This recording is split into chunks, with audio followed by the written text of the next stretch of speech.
Welcome back to Frankly Speaking here on WYDC TV Big Fox. I'm your host, Frank Agam. We're brought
Good morning and welcome to Frankly Speaking here on WYDC TV Big Fox. I'm your host, Frank Aiken. We are broadcasting live from the Hesselson's studio here on Market Street in Corning, and we have a lot to cover. We are, of course, going to discuss the federal judge temporarily blocking any deployment of the National Guard to Portland. We've got some updates on Illinois as well as Trump prepares to send the National Guard to Illinois. J.B. Pritzker, not overly thrilled by that prospect, but we are going to talk about that. But we have a lot of catch up to do from over the weekend. Some story after story after story of updates that there will be no way to segue through. We'll just go right with it because we've got to get you all the news. By the way, everybody who had such nice words to say and come up and talk with me at the Tri-County Republican dinner, what a blast. We had a fun time. Thank you to everybody stopping over and saying such nice things about the show, like Karen at the end of Friday's broadcast. I just missed it. I didn't have a chance to read this, but it's just too good not to read. So here we go. Starting off with another week of great shows. Thanks, Frank. An example of what real news reporting looks like. Well, thank you very much. That's very kind of you to say. We did have a great week last week.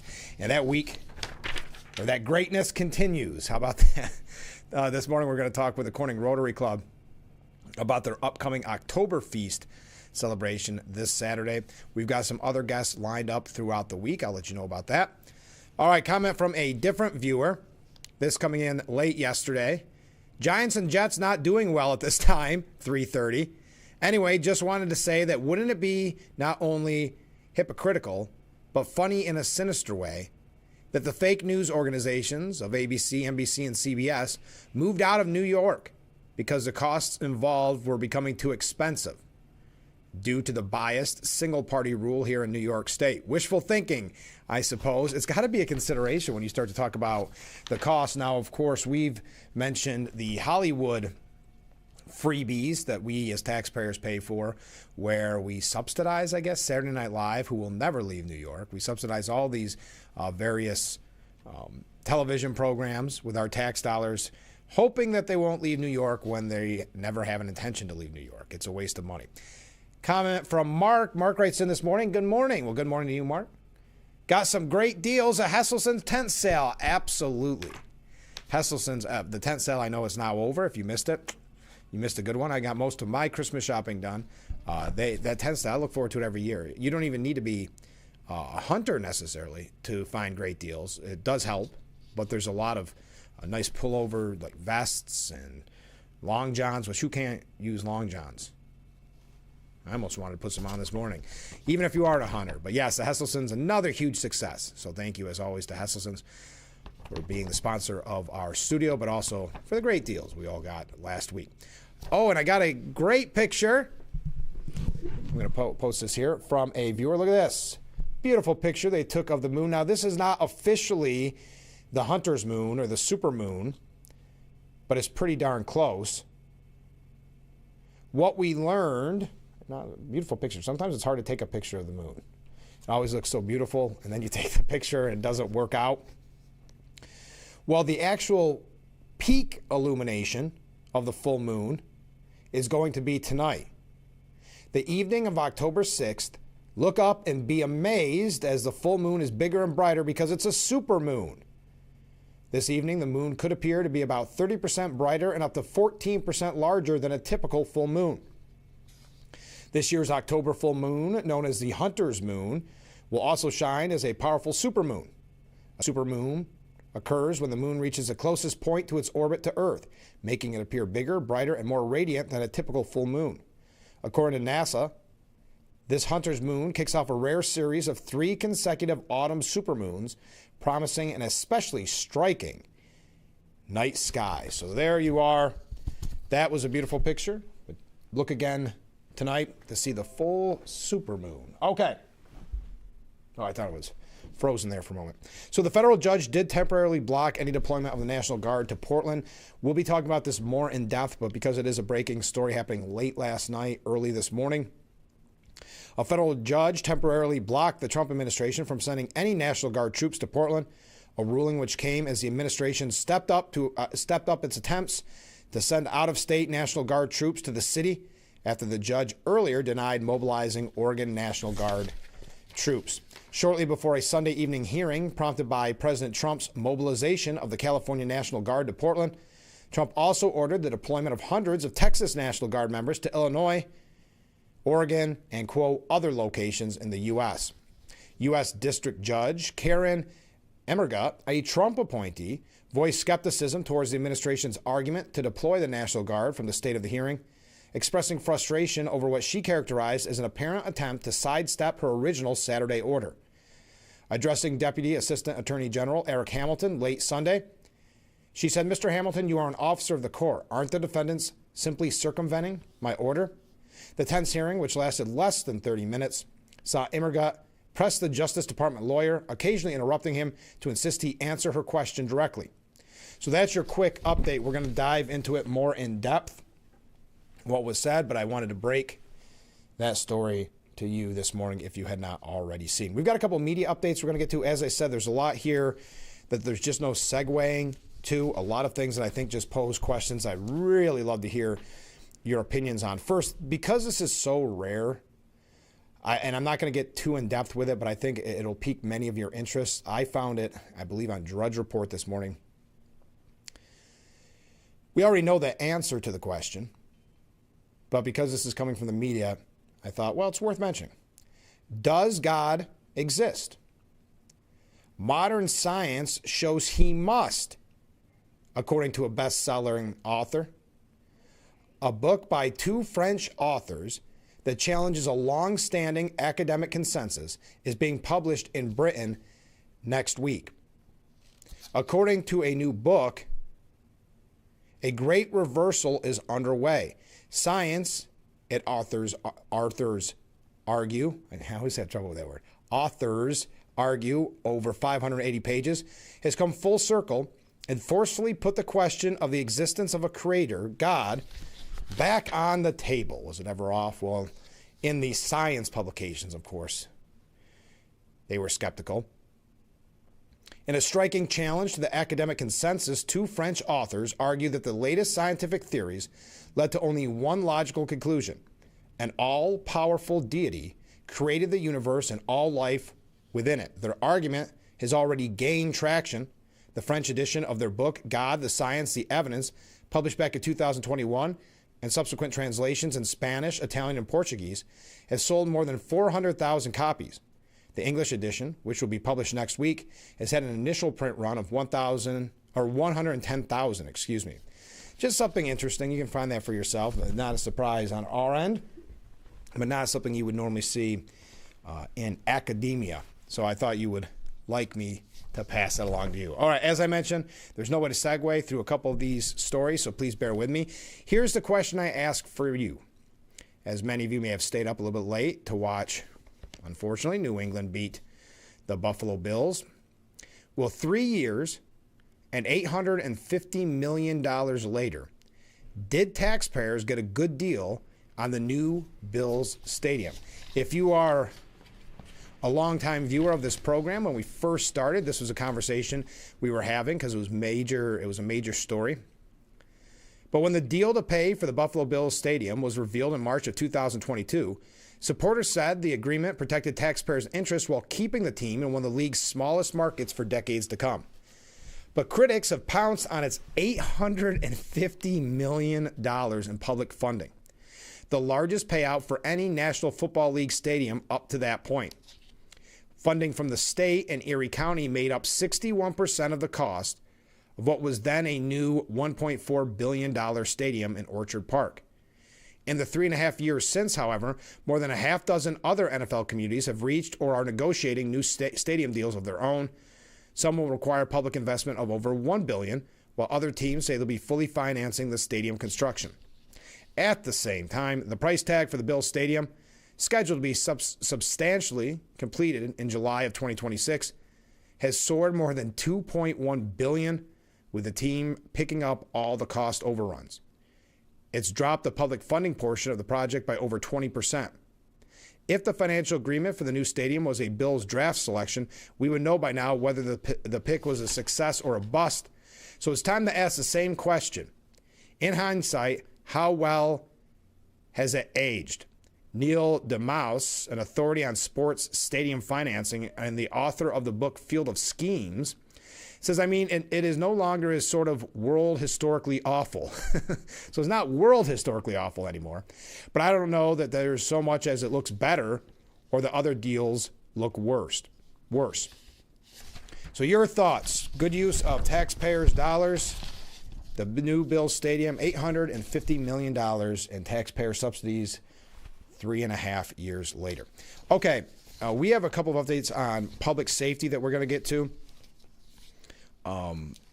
This kind of dangerous rhetoric tied in with some media updates, and then we're going to get, and the Navy's 250th birthday celebration from over the weekend. We'll be talking about that as well. And then the National Guard, a major topic, and the government shutdown. Remember, the government is in a shutdown, in case you have forgotten. If you watch the Sunday programs, I'd love to hear from you what you thought, what the rhetoric was. We know that Chuck Schumer is trying to spin this as somehow the Republicans' fault. I think it's a hard sell, but the media is definitely trying to play defenders of the Democrats. Is it sticking? Is it working? It depends on which polling outlet you go to, how biased the polling outlet is. So we'll talk about that. Before we get into public safety, let me just bring this up because we talk about the threats on our Second Amendment rights, and we talk about kind of this hatred for our Second Amendment rights by those in Hollywood, by those in the media. I found this fascinating. Here we go, because I know we have a lot of James Bond fans out there. Amazon Prime has excited spy movie fans by relaunching all James Bond films, okay? But fans have also noticed a very odd thing about the poster Amazon is using to celebrate the actors who have starred in the franchise. So they'll promote it by the actors that each play James Bond with a movie poster. All of their guns from the movie poster have been, or are missing, have been, I guess, photoshopped out. All of their guns. This is a very important part of the James Bond series. To hail the return of the 007 catalog of films, Amazon put out a graphic featuring a thumbnail image of every Bond film and the actors starring in them. But some fans noticed that there is something off about some of the photos. It turns out that a few of the photos originally showed the actor holding his trusty semi-automatic pistol or some other firearm in his hand. But in the Amazon poster, the guns have been removed from the image, leaving 007's hands posed in an odd position, or in some cases, such as in the image for Spectre, Amazon just cropped the pistol out of the photo entirely. They did the same thing with smoking. If you recall, they started erasing with musicians and films photos where the actor or musician had a cigarette. One of the most famous ones that I recall, and I talked about it a long time on the radio, was Robert Johnson, kind of the blues legend. So many people have stolen, if you will, his sound. Famous photo. There's only a couple of photos known to exist of him. One of them famously he has a cigarette hanging out of his mouth. When they released his, I guess you would call it best of, he didn't have that many songs to begin with. Just majorly influential. They had photoshopped out that cigarette. So here we have Amazon Prime taking away, erasing that part of history, taking the gun out of James Bond's hands. That's a little bit, I would argue, of that woke culture that's still not completely gone away. Yeah, it's not as fashionable or popular, the woke culture, but obviously still very prevalent. So I don't think you'll hear that in the mainstream media. That's why I wanted to bring it up to you. All right, a couple public safety updates, a couple other things that we're not going to be able to segue through. Let me know what you think about everything going on. There's also Israel and Hamas, that conversation that we may have an opportunity to get to. Here's a question. We're going to get to the piece a little bit later on. But the New York Post editorial board said, Mr. President, nix the tariff dividend checks and shrink the deficit instead. Your thoughts? He was talking, the president, about maybe because of the tariffs, giving giving you $1,000 to $2,000. Your thoughts on that, or would you rather see it go to pay down the national debt? But let's take a short break. Running late. Stay with us. We'll be right back with Frankly Speaking after this.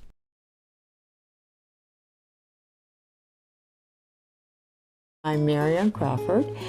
I've lived here for 70 years, but I do fine right here in my house, and I want to be here as long as I can be. And I feel comfortable knowing that if something happened to me, someone would know because of the cameras that are installed in various spots in my home. That has been a wonderful gift to me, to be able to have that security and that support from Full Circle America, and that's what it's all about. Lather, rinse, moisturize, repeat, and repeat. But it never feels like enough. It's not your products. It's your water. Hard water leaves a mineral residue that clogs pores and dries out hair. Culligan water softeners remove damaging minerals, revitalizing brittle hair and dry skin. Upgrade your shower and skincare routine with Culligan, water you love.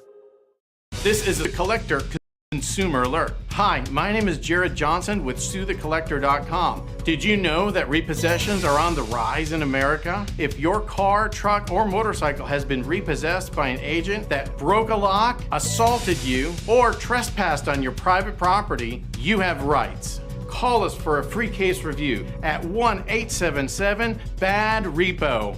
You pay nothing unless we win money for you. Call me now. The BIC's website is here now. WYDCTV.com. Local and national news that keeps you informed and involved. WYDCTV.com. Today's weather up to date and in your town. WYDCTV.com. Sports news, local events, and health stories that affect you. WYDCTV.com. The Big Fox website. Your news here now. WYDCTV.com.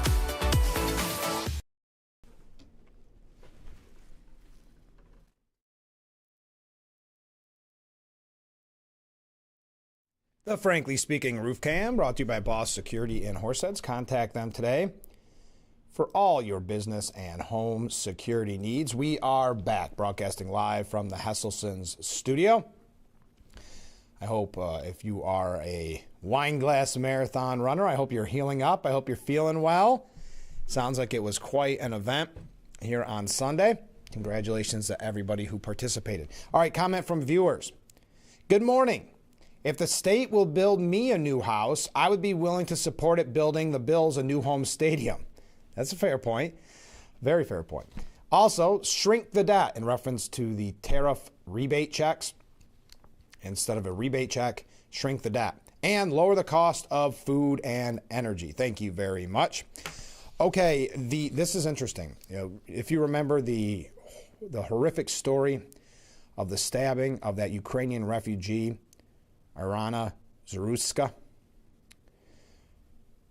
Well, sweeping criminal justice reforms will be named in honor of her, and it has been signed into law by North Carolina's governor, raising the chances that her alleged murderer could face the death penalty by firing squad. House Bill 307, dubbed Irina's Law, was overwhelmingly approved by both chambers in the Tar Heel State's legislature, where Republicans hold a majority. It was then rubber-stamped by the Democrat Governor Josh Stein on Friday. The bill includes an amendment that could allow North Carolina to resume capital punishment, including by firing squad. Lethal injection is currently the only authorized method of execution in the state.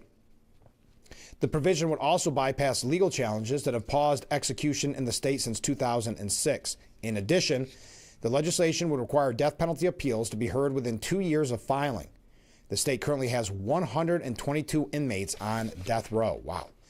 The sweeping reforms will also see certain violent offenders denied cashless bail and will limit a judge's authority over pre-trial release while requiring more defendants to undergo mental health evaluations. These evaluations could become mandatory if a defendant charged with a violent offense has been involuntarily committed in the past 3 years. DeCarlos Brown Jr., the suspect in Zaruska's killing, was arrested several times prior to the shocking August stabbing. He had been released on cashless bail most recently. And we had hoped that that would create a conversation here in New York. It has not. Governor Hochul and the one-party rule in Albany seem very happy with cashless bail. I know they call it bail reform. 6 of one, half dozen of another. But the alleged cold-blooded killer suffered from mental health issues for which he had previously been admitted to the hospital, according to police. Brown now faces federal and state charges and could receive the death penalty if convicted. Governor Stein said in a video statement, House Bill 307, or Irina's Law, alerts the judiciary to take a special look at people who may pose unusual risks of violence before determining their bail. That's a good thing, and why I've signed it into law. The Democrat governor, who previously served as North Carolina's Attorney General, had previously raised concerns about the bill's amendment to allow execution by firing squad. Republicans, however, defended the firing squad provision. New Hanover County Republican Chairman John Hinnant said the capital punishment by firing squad is not a new concept. There have been so many challenges to medical capital punishment versus the gas chamber. Science is constantly changing, but one thing that hasn't changed in science is what happens with the firing squad. I think we need to make the results and the punishment real. People need to know they're going to feel it. While it's an old practice, it's been deemed reliable as a deterrent. So there is an update. Now, we talked about last week that father of that young girl that was murdered in cold blood, when he was at that hearing, and the one Democrat representative actually pointed to Zaruska as calling her his daughter, which of course wasn't his daughter. His anguished words in Washington have put a spotlight on a tragedy that many Americans say reflect their worst fears. A justice system that repeatedly frees dangerous repeat offenders until it's too late, which is exactly what we're dealing with here in New York. So many victims, we talked about this with Sheriff Allard last week, so many victims that need not be victims because of our bail reform laws. Stephen Frederico's daughter, Logan, was murdered in her sleep. We had mentioned it last week. But what has shocked and outraged many is not only the brutality of the crime, but court documents revealing Dickey's 39 arrests. That's the man being charged, Alexander Devontae Dickey. He had been arrested 39 times and 25 felony charges before the cold-blooded murder. 25 felony charges, folks. Yet he had spent barely 600 days in jail over the past decade. Federico saying he should have been in jail for over 140 years for all the crimes he committed. He was committing 2.65 crimes a year since he was 15 years old. But nobody could figure out that he couldn't be rehabilitated? Well, you'd have to put him in prison to see if he could be rehabilitated. Isn't that the idea of prison? There are more people fighting for the rights of a career criminal than fighting for the rights of my daughter to be safe. And remember, he spoke in front of the House Judiciary Subcommittee on Crime and Federal Government Surveillance. We mentioned that last week. That was early last week. It turned tense when Representative Deborah Ross, a Democrat from North Carolina, mistakenly referred to a photo of Logan as a Ukrainian commuter, Zaruska, prompting Stephen to correct her sharply. This is my daughter, Logan Frederico. How dare you not know her, he said at the time. Following the hearing, Frederico told Fox News Digital, honestly, it was a little different direction than I thought it was going to go with certain members of the committee. I worked for days with my team developing what I really wanted to say and had some really good stuff written out. But when Miss Ross kind of really set a fire in me, the whole complexity of my speech went totally ad-lib to nothing but the feeling of what I had in my heart and the kind of fury I had. I really felt how unimportant both Logan and Irina were to her. I thought it was really sad. Not only did she not know who Logan was, but she didn't do her homework, and she didn't even know what Irina looked like. That changed everything. Now, Federico says he is determined to turn his grief into action. He's calling for federal Logan's Law that would mandate communication between counties, force prosecutors to account for repeat offenders, and close loopholes that allow criminals like Dickey to slip back onto the streets. Quote, I'm hoping for the federal Logan's Law or Logan's Act combined with a lot of different things. But if you start with it federally, it goes down to the state. Counties don't talk. You can't go in and arrest somebody and see that he's got 40 crimes in 2 states. They only look at the crime he's committed at the time. They don't do their homework, he said. So just an update on that story. The grieving father vows action after the repeat offender allegedly murdered his daughter. And those are the same type of policies, the cashless bail, the bail reform that we have in New York State. A couple other quick updates, couple of kind of weird stories. Not weird stories, different stories from over the weekend. We're going to get to when we come back, read your comments. Don't forget, in the 7 o'clock hour, we'll be talking with Corning Rotary. Stu Samus will be our guest, telling us about the October Feast this Saturday from 10 a.m. till 6 p.m. at the skating rink in Corning's Civic Center. Stay with us. We'll be right back.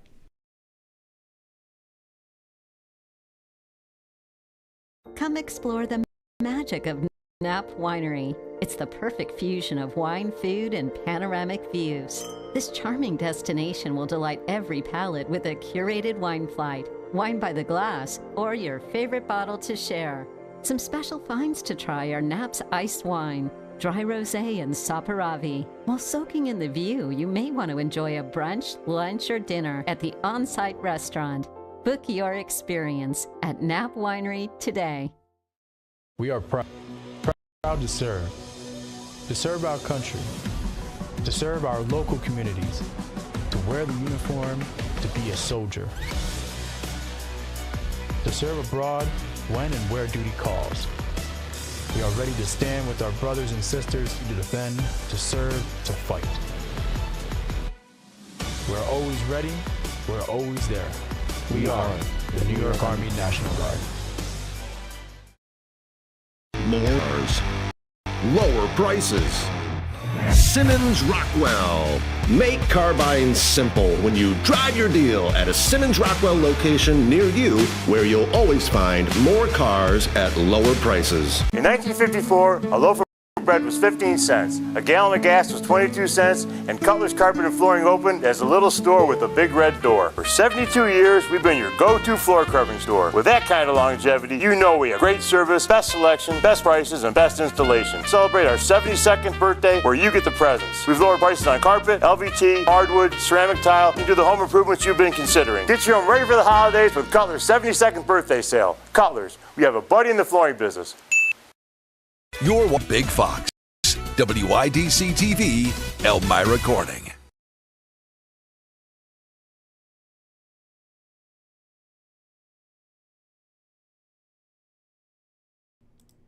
The Frankly Speaking Roof Cam, brought to you by Boss Security in Horseheads. Contact them today for all your business and home security needs. We are back, broadcasting live from the Hesselson studio on Market Street in Corning. Let's go to some viewer comments. Mark writes in, I see Trump is considering giving $10 billion to bail out farmers affected by tariffs. Yes, CNN reporting that he's considering this massive bailout, about at least $10 billion, as the kind of the trade war, the tariff situation has affected them so greatly, using the money from the tariffs. So that's really all that we know is the consideration of it. We'll find out more, I'm sure, as things unfold. Comment from a different viewer. I think criminals should be punished in the same way in which they murdered their victim. For example, if you stab someone to death, then you are exterminated by getting stabbed to death. Thank you very much. And a comment here. Judges who let criminals go free should be held about that during, of course, that story. Now, especially with that father, the grieving father, learning that he had the alleged murderer had, 29 felonies? Numbers never stick in my head, but how many did I say? 25 felonies. And then you look at Zaruska and that person's criminal record, the alleged murderer there. So yes, judges should be held accountable when they let these people go. The laws should change to reflect safety, public safety, instead of coddling criminals like we have here in New York State and so many other states. I had to mention this real quick because we talk about academia so often. What a weird story coming out over the weekend. A visiting professor at Harvard Law School has been placed on administrative leave after allegedly firing a pellet rifle outside a Brookline synagogue on the eve of Yom Kippur. Carlos Portugal Gouveia, 43 years old, was arrested after police said he fired 2 shots near Temple Beth Zion on Beacon Street, in which he later claimed he was, quote, hunting rats.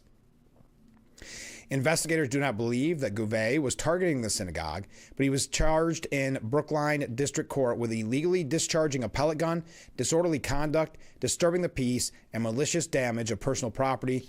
You could only imagine the optics of that, of what, I don't know if he was trying to scare and intimidate those at the synagogue. Harvard said that he has been placed on administrative leave as the school seeks to learn more about this matter. Two private security guards working at the synagogue reportedly confronted him after hearing two loud shots and spotting him holding a pellet rifle. When the guards approached, Gouvet allegedly set down the gun before a brief physical struggle broke out as they tried to detain him. Police said Gouvet then ran into his nearby residence before emerging moments later, where he was handcuffed and arrested. Officers later discovered a shattered car window and a pellet lodged inside the vehicle. So it sounds like there's a little bit more there than just, quote, hunting rats. Andrea Pizer says that a Harvard Law School visiting professor shot a potentially lethal pellet rifle twice near a Brookline synagogue on the eve of Yom Kippur. Then the overeducated alleged firearms enthusiast physically resisted guards attempting to detain him. And when authorities caught up with the shooter at his residence, he offered the novel excuse for unloading the weapon ahead of the Jewish Day of Atonement. He said he was hunting rats, seriously, in a residential neighborhood outside Boston, at a house of God just ahead of one of the holiest days of the Jewish calendar. Jews at worship terrorized by a professor who runs a think tank in his native Brazil focused on social and environmental justice. The frightening incident unfolded Wednesday when two private security guards working at the temple, as I mentioned, heard the shots. There was that brief physical struggle. Then they had the window that was found shattered.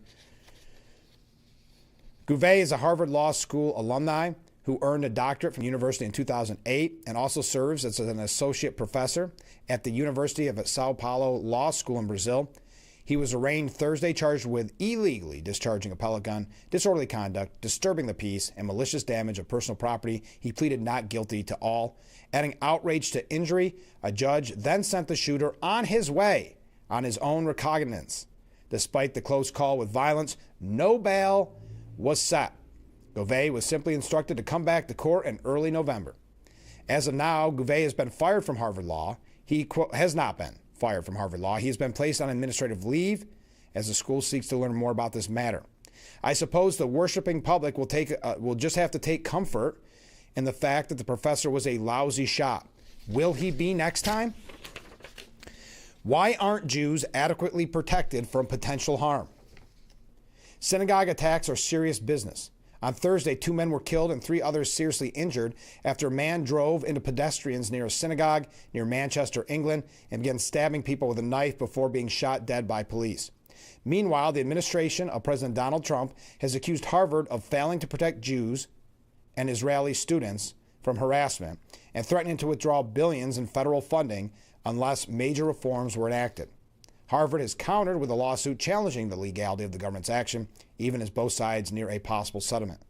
But Harvard's blasé attitude towards the latest incident demonstrates that it's business as usual. We need answers now. If nothing else, was it an intimidation tactic? What was the reasoning? No one was hunting rats. And if you were, why was a window shot out? We need more answers. Well, tying that in with kind of the intimidation there of Jewish synagogue worshipers.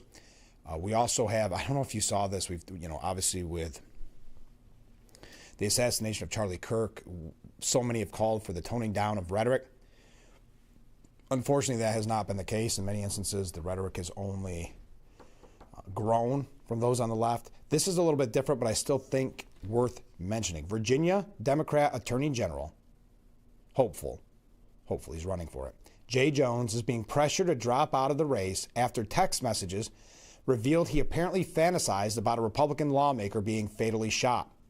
In a social media post on Saturday, Governor Glenn Youngkin called on Jones for the text messages he is accused of sending in 2022 that showed him wishing a now former State House Speaker Todd Gilbert and his children would be killed, according to the New York Post.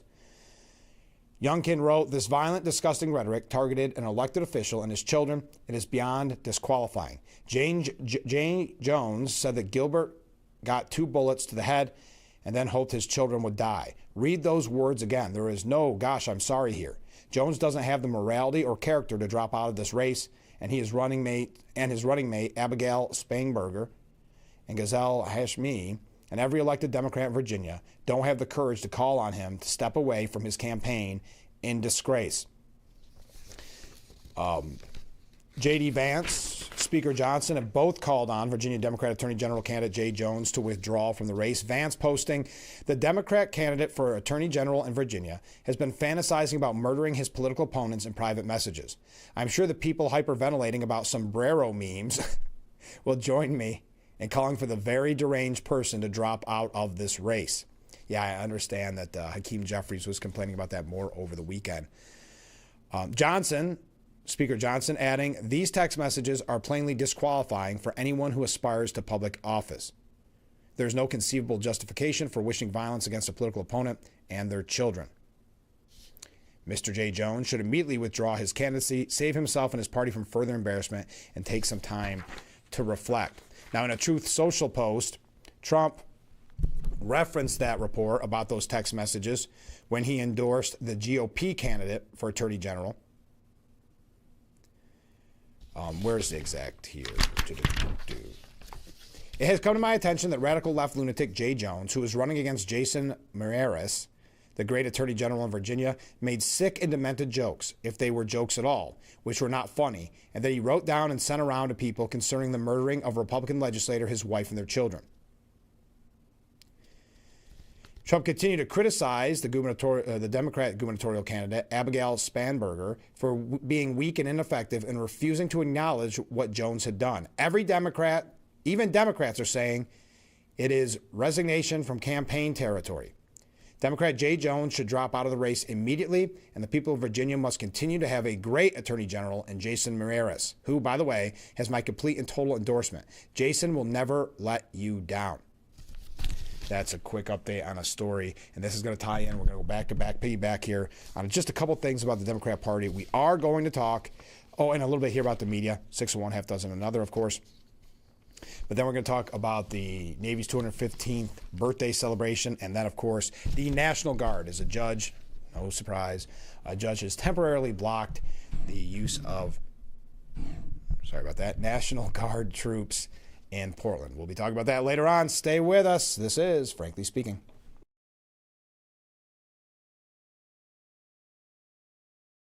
Your tap water is delicious. I know, right? It's this Culligan Smart drinking water system. What do you think is going on in there? I'm smelling a touch of chlorine. Yeah, I'm detecting some PFAS. I'm also getting notes of lead. Perfection. Sending it up. Here we go. Certified to reduce more than 70 contaminants, it's like having your own team of water experts. See the smart difference at Culligan.com. Time to go to the gym? The health club is not an option?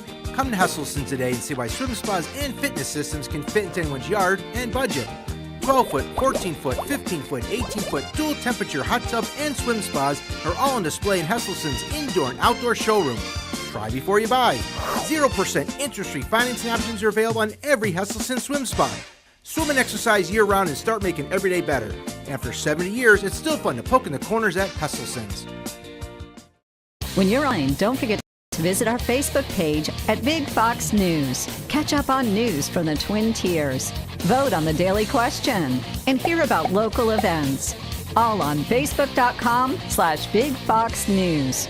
It's Blaze Alexander Family Dealerships. We're a family, and I try to emphasize that. At Penn State Wrestling, we preach excellence and try and strive every single day to be better than we were the last. It's very clearly resembled here at Blaze Alexander, and Blaze as a man and who he is. You've got to repeat the process so many times to get it right. But once you get it right, you just got to keep doing it and doing it and doing it the same way every time, every day without fail. No exceptions, and it works. Blaze Alexander, where champions strive.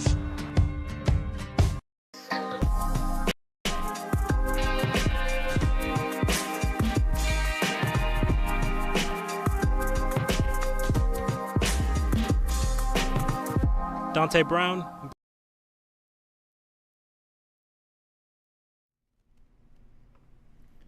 The Frankly Speaking roof cam. Looks like maybe some cleanup there from the wine glass going on. What a beautiful view. Thank you to Boss Security for being the sponsor of our roof cam. Okay, we are back broadcasting live from the Hesselson studio here on Market Street in Corning. Comment from a viewer. I thought this was a very good point. Doctors are held accountable for medical mistakes. Yeah, medical malpractice. They lose licenses and are jailed. Judges should be held accountable when criminals commit serious crimes. If they are let go, like we've seen in so many instances, like with cashless bail. What was the stabbing? It was just basically, promise me you'll return to court. Unbelievable. Did you see over the weekend, just as we were talking about the Democrat Party before we went to break, did you see, and I do have a couple updates on it, Bill Maher, what he said about Kamala Harris. Kamala Harris has that new book out, or is about to come out, 107 Days. Bill Maher said it should have been called Everyone Stinks But Me. She only had 107 days to win. Yeah, and $1.5 billion and a built-in army of about 75 million people who'd vote for any human-adjacent life form that wasn't Trump. He's right. She received endorsement from A-list celebrities and the backing of several former presidents. Harris lost both the Electoral College and the popular vote to President Trump while accumulating approximately $20 million of debt. In 107 days, nothing is Kamala's fault, Bill Maher said. Biden let her down by not stepping down sooner, pouty face emoji. He's right. It does seem like a way for her to blame everyone else from what we've seen so far. Now, in the memoir, we learned that the presidential hopeful contacted the blue state leader, Gavin Newsom, for an endorsement, but Newsom said he was hiking and never returned the phone call. Ooh. He was asked for his endorsement, but text back, hiking, will call back, but then never did. And then he didn't even ask her to the prom, Bill Maher joked. Harris also revealed that Transportation Secretary Pete Buttigieg was her first choice as her running mate instead of Tim Walz, but said that the country wasn't ready for both a black female president and a gay vice president. Buttigieg would have been an ideal partner if I were a straight white man, Harris wrote. Bill Maher said America itself let Kamala down by not being ready for the running mate she really wanted, Pete Buttigieg. So she stuck with the Home Depot paint salesman, and the rest is herstory. Poor Kamala, we made her the star of a rom-com and didn't even give her a gay best friend, meaning Buttigieg. So that was Bill Maher's reaction. He also said it's like a scene from Bridget Jones Runs for President. As Harris recalled, platters of cupcakes decorated with the words Madam President for the election watch party, but the ill-fated decorations were removed by an aide before they were handed out to losing campaign staffers.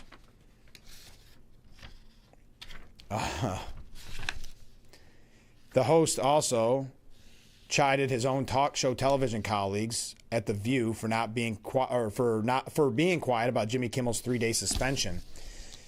Bill Maher said it wasn't a good look for the Women Party that all the guys were speaking out for Jimmy Kimmel when Trump went after him, except on the Women's Show, where for 5 days the outspoken hosts were suddenly as quiet as could be. Then on the 5th day they rose and said, "No one silences us." Well, no one had to. You silenced yourself. 5 days? Talk about needing extra time to get ready. So that's Bill Maher. I thought that was interesting as we talked about Kamala Harris's book. Now, we also learned, since that is media, well, did you see Joy Reid? Quickly. Ex-MSNBC host, not even good enough to be on low-rated MSNBC, Joy Reid, went on a profanity-laced tirade against J.D. Vance. J.D. Vance, since you're paying attention to me, blank you, she raved during an interview. The rant, delivered on writer Tommy Christopher's Substack, came after Vance took to X, arguing or urging Reid to be more grateful for her success. Joy Reid, this is what J.D. Vance said, Joy Reid has had such a good life in this country. It's been overwhelmingly kind and gracious to her. She is far wealthier than most, yet she oozes with contempt. My honest, non-trolling advice to Joy Reid is that you'd be a much happier person if you showed a little gratitude.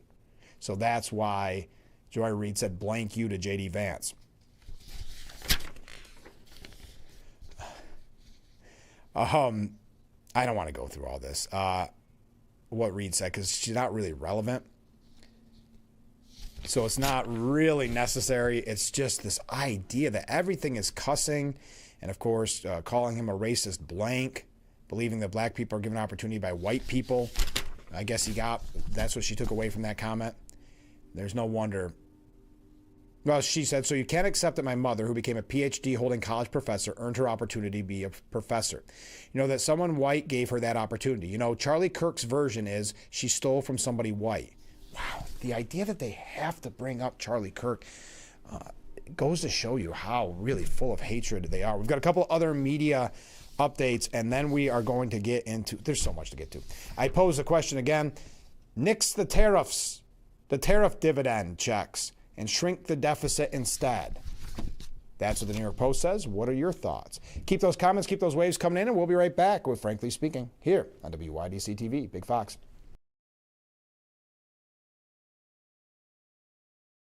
I'm Marion Crawford.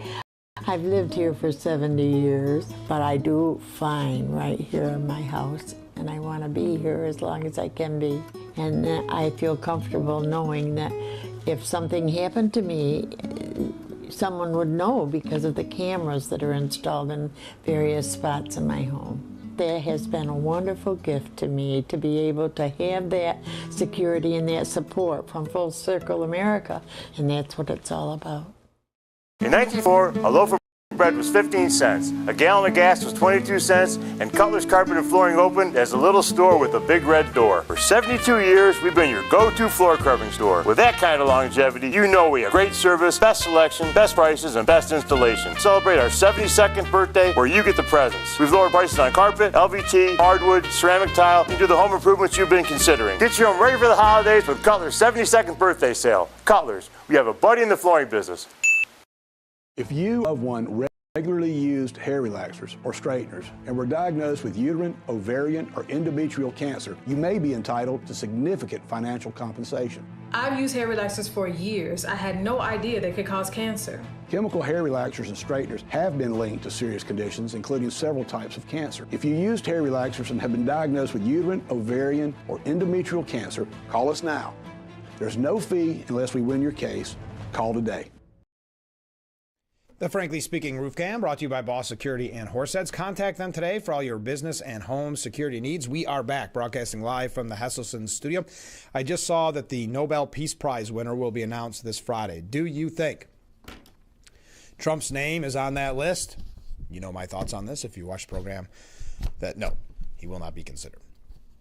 By the way, President Trump is reportedly in talks with CBS News to do an interview with 60 Minutes. The same show he sued over their interview with Harris that was deceptively edited. The White House is demanding that CBS News air the interview with Trump unedited.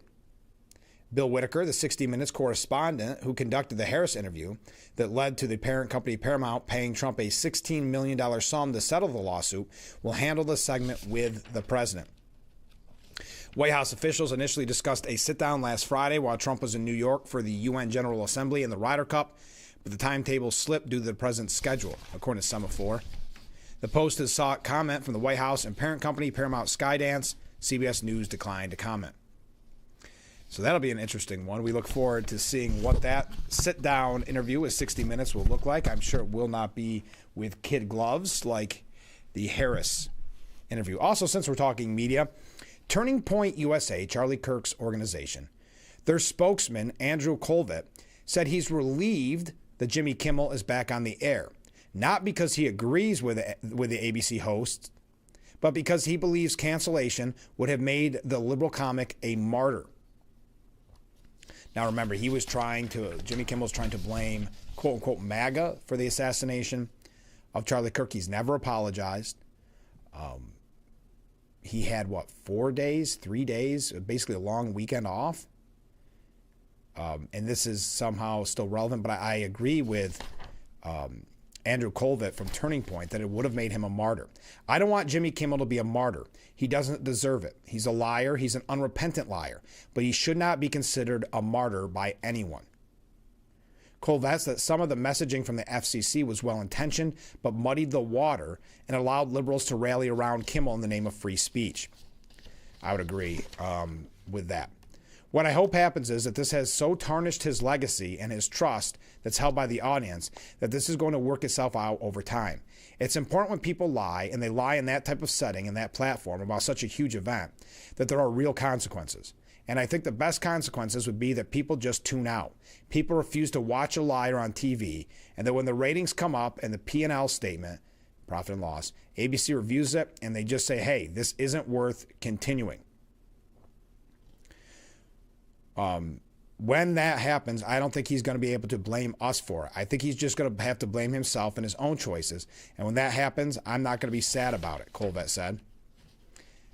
He also hasn't been bothered by a lot of the media coverage since Kirk was assassinated. He feels, quote, the most disappointing thing has been this narrative that it's both sides, and the notion that political violence is equally as extreme, whether it's on the far right or the left. I think that's why I keyed in on the Jimmy Kimmel saga, because he tried to lie to his audience and tell us that it was actually somebody from the right that killed Charlie, and that's just simply not true. There's no facts that back that up, and that strikes me as a really fundamental problem here. Because if you feel you can go onto your platform and lie brazenly, that says that you don't care about us as humans. That tells me that you think that we are worth smearing, slandering, lying about, and dehumanizing people. And that's how we get the violence in the first place. There you are. Thought that was nice. Okay.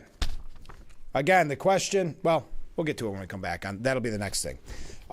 About the tariff dividend checks. I'll read that piece to you. But why? We got a lot of comments coming in. And some waves. Keep them coming in, and we'll be right back with Frankly Speaking. Did you run in the wine glass? If you did, I'd love to hear from you. We heard from Mark, who had got great deals at the Hesselson's tent sale. That's an update from last week. We got a couple updates. In the next hour, we'll be talking with Corning Rotary about their upcoming October feast. So you want to stay tuned for that. Stay with us. We'll be right back after this.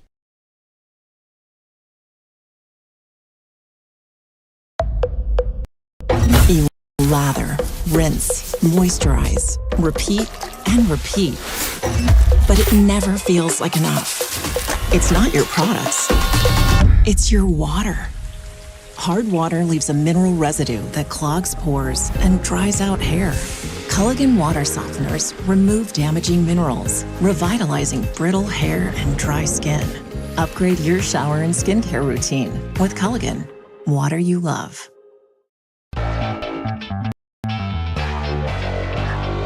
Welcome back to Frankly Speaking here on WYDC TV Big Fox. I'm your host, Frank Acom.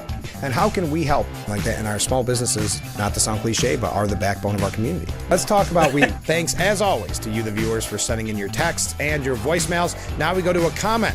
This is from John in Elmira. Make sure to catch Frankly Speaking only on AM Big Fox News WYDC, or visit our website at WYDCTV.com.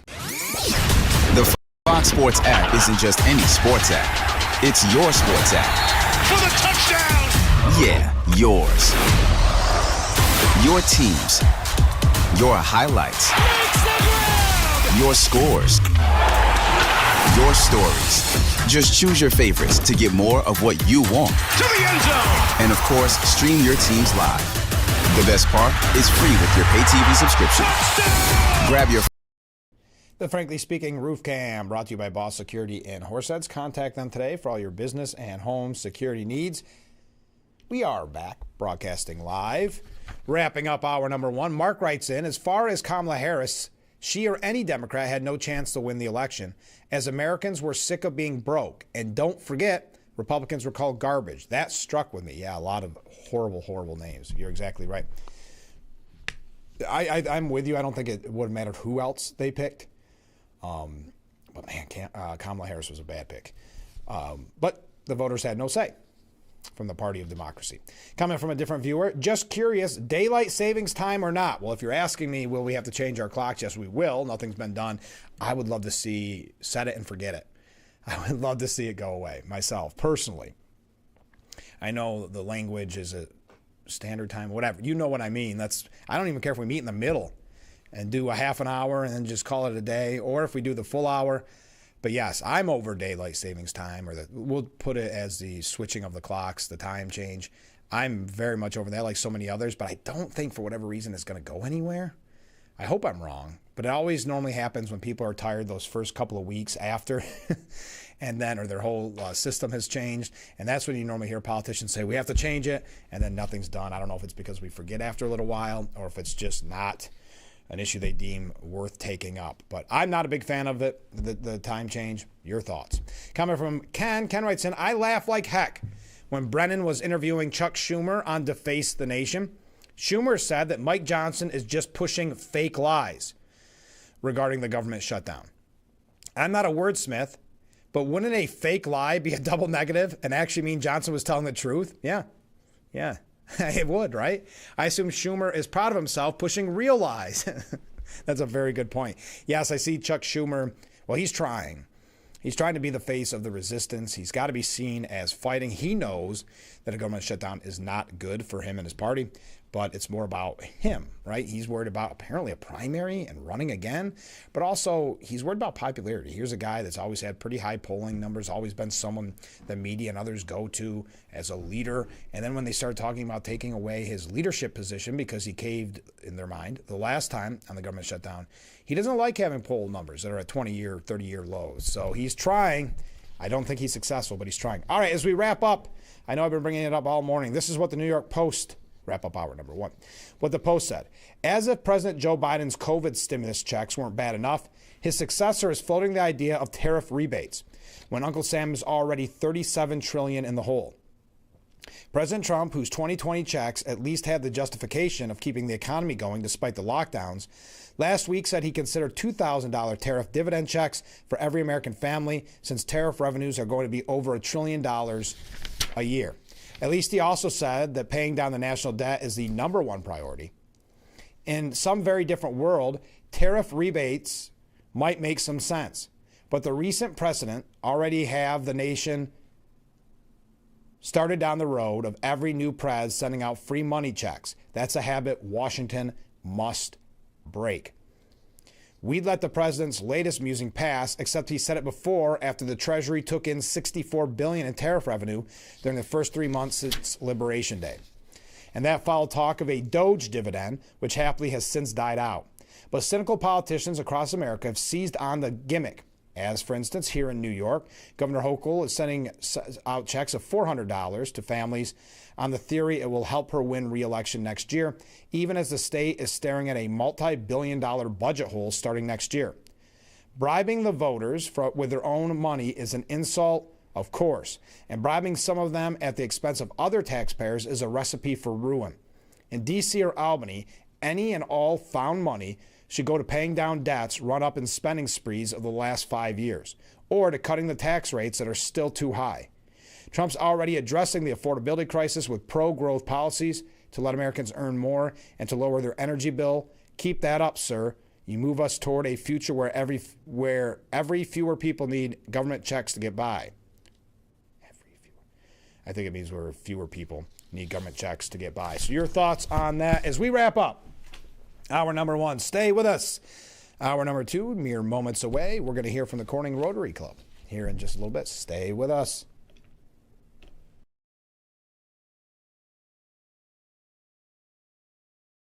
When you're online, don't forget to visit our Facebook page at Big Fox News. Catch up on news from the Twin Tiers. Vote on the daily question and hear about local events. All on Facebook.com/Big Fox News. In 1904, a loaf of bread was 15 cents, a gallon of gas was 22 cents, and Cutler's Carpet and Flooring opened as a little store with a big red door. For 72 years, we've been your go-to floor covering store. With that kind of longevity, you know we have great service, best selection, best prices, and best installation. Celebrate our 72nd birthday where you get the presents. We've lowered prices on carpet, LVT, hardwood, ceramic tile, and do the home improvements you've been considering. Get your home ready for the holidays with Cutler's 72nd birthday sale. Cutler's, we have a buddy in the flooring business. Tired of high-price delivery? The Liquor Factory is now offering free delivery. You heard right, free delivery to Oreen, Game Mills, Painted Post, and Riverside. Corning, you're in luck too. Free delivery with a $25 minimum order. Call store for details. Also, don't forget their 15% case wine discount. Follow them on Facebook and Instagram for weekly specials and tastings. The Liquor Factory, 285 South Hamilton Street, Game Mills. Or call 607-937-WINE. That's 607-937-9463. The Liquor Factory, raising spirits, delivering fun in a bottle. in a few words. Urkel, glasses. Nerd. It pays to know your nerds. If you guys didn't get nerd with me sitting up here on this show, 25 words or less. Weeknights at 5 and 5.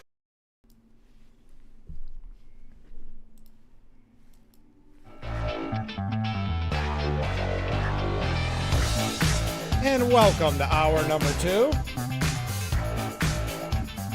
of Frankly Speaking here on WYDC TV Big Fox. I'm your host, Frank Aiken. We are broadcasting live from the Hesselson studio on Market Street in Corning. Thank you so much for joining us this morning.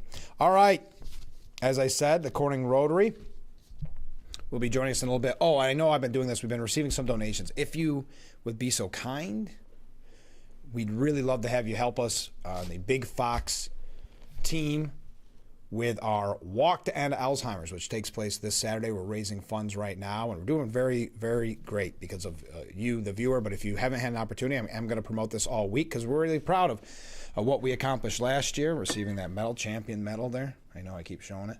We're really proud of the work that they do at the Alzheimer's Association, but also being a part of their walk. So if you would be so inclined to want to donate to that amazing cause, I would appreciate it. I know there's always something going on here on the program, so I understand if not.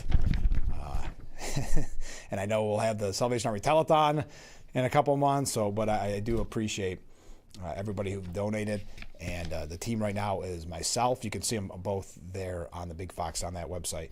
And Elisa was on the program numerous times in the past with her foreign exchange student, Sylvia. So we appreciate her being a part of the team. Dwindled down team this year, smaller team, but we're going to have fun walking Eldridge Park next Saturday. So if you would be so inclined, I would really appreciate it. All right.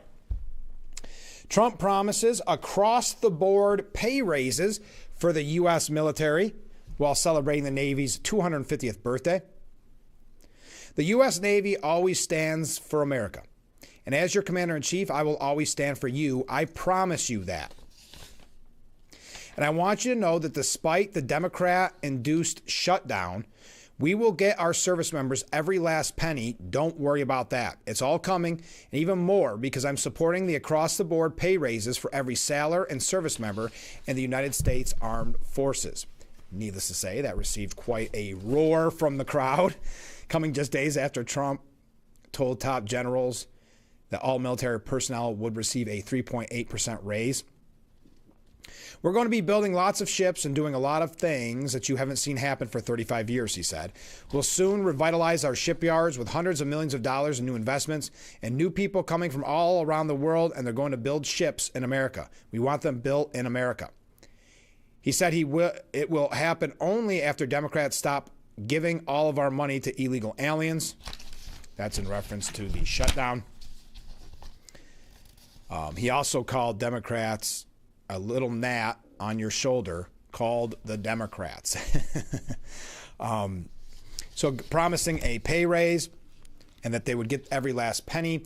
Now, for those that aren't aware, and this goes to show you, and I had a nice conversation with Mayor John Buckley about this on The Pulse, and I hope you had an opportunity to listen to The Pulse on WLEA on Saturday or Sunday at 1 o'clock. If you didn't, you can find it on WYSL's website. If you have any questions on that, contact me. That number on the bottom of the screen, I can send you the link. But we had a nice conversation about the shutdown, and it's so obvious that from the beginning it was made to inflict political damage, because why would non-essential employees not have to work? Fine, you understand that. And they'll be delaying their pay. So they're essentially getting a paid vacation, but they don't get paid until after that vacation is over. So there could be a financial struggle. I understand that. But why in the world would military not get paid? They are obviously essential employees. There's no way you can define them as non-essential. So why would they not get paid? Again, this goes back to the idea that when it was originally kind of set up, that was a way to inflict the most damage, to say the other party doesn't support paying for our military. So I like that Trump's saying we're going to get every penny back, because obviously that they deserve that and much more. Because if you look at some of these bureaucrats, they're getting paid a lot more than our service members. So they may be able to make it through this extended government shutdown easier than some of our military, who unfortunately have to live paycheck to paycheck, because if they have family or expenses. So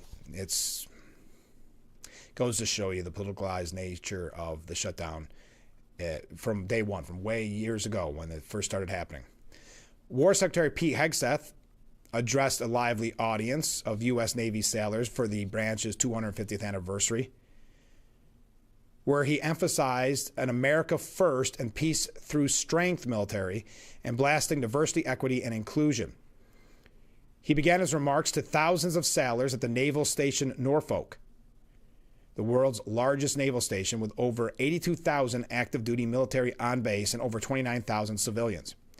Calling the crowd the absolute best of America, the War Secretary said, "Looking out at all of you, I know you know why the President always says we have the strongest, most powerful, most lethal, most ready military on the planet, and he's going to make sure we keep it that way. This is the perfect way to mark 250 years of the United States Navy. You know, President Trump has made our mission clear. America first and peace through strength with common sense at every turn.